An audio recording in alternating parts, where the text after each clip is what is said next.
बॉलीवुड की हो, टॉलीवुड की या फिर हॉलीवुड की, बहुत समय से इन मूवीज़ का सीरीज़ में तब्दील होना या फिर इनके अलग अलग पार्ट्स निकालने का जो चलन है ये चलता चला आ रहा है। जैसे कि धूम, धूम 2, धूम 3 या फिर पुष्पा, पुष्पा 2 या फिर आयरन मैन 2, आयरन मैन 3।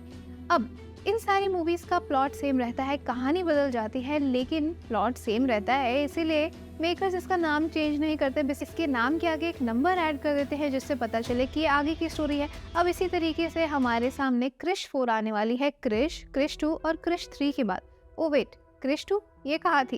तो दरअसल हुआ ये था कि 23 जून 2006 में जब राकेश रोशन ने क्रिश रिलीज की थी तो उसके कुछ ही सालों बाद उन्होंने 1 नवंबर 2013 को डायरेक्टली क्रिश 3 मूवी रिलीज की थी। तो लोग कंफ्यूज हो गए कि आखिर क्रिश 2 गई कहाँ। तो दरअसल इस चीज का जस्टिफिकेशन ऋतिक रोशन ने rediff.com को दिए हुए एक इंटरव्यू में दिया था।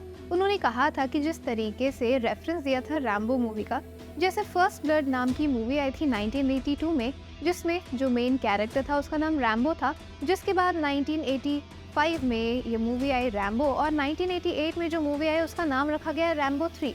तो इसमें रैम्बो 2 तो कहीं थी ही नहीं, लेकिन कहानी की सीरीज के हिसाब से तो ये तीसरी सीरीज थी ना। बस इसी तरीके से कोई मिल गया के बाद जो कि 2003 में आई थी, उसके बाद क्रिश मूवी आई और जब तीसरा सीरीज आ रही थी इसकी तो इसका नाम रखा गया क्रिश 3, इसलिए क्रिश 2 का कोई नामो निशान नहीं है। यही जस्टिफिकेशन दिया था इन लोगों ने।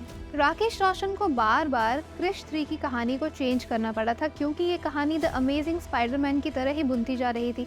दरअसल जैसा आपने स्पाइडरमैन में देखा है कि पीटर जो कि मेन कैरेक्टर है, जो कि स्पाइडरमैन भी है, वो अपने ही पिता के दोस्त डॉक्टर कॉनर्स को उनका एक फॉर्मूला दे देता है जिसे डीके रेट कहा जाता है, और इस फॉर्मूले को वो अपने ही अंदर इंजेक्ट कर लेता है, जिसके बाद वो एक मॉन्स्टर बन जाता है और इस फॉर्मूले में सेल रीजनरेशन की कैपेसिटी होती है।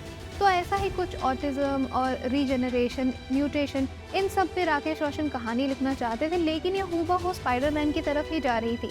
इसीलिए शूटिंग के बीच में भी इसको रुकवाकर राकेश रोशन को कई बार ये कहानी थोड़ी बहुत चेंज करनी पड़ी थी, जिससे लोगों को ये ना लगे कि ये मूवी कॉपी थी और वो इसमें सक्सेसफुल भी रहे।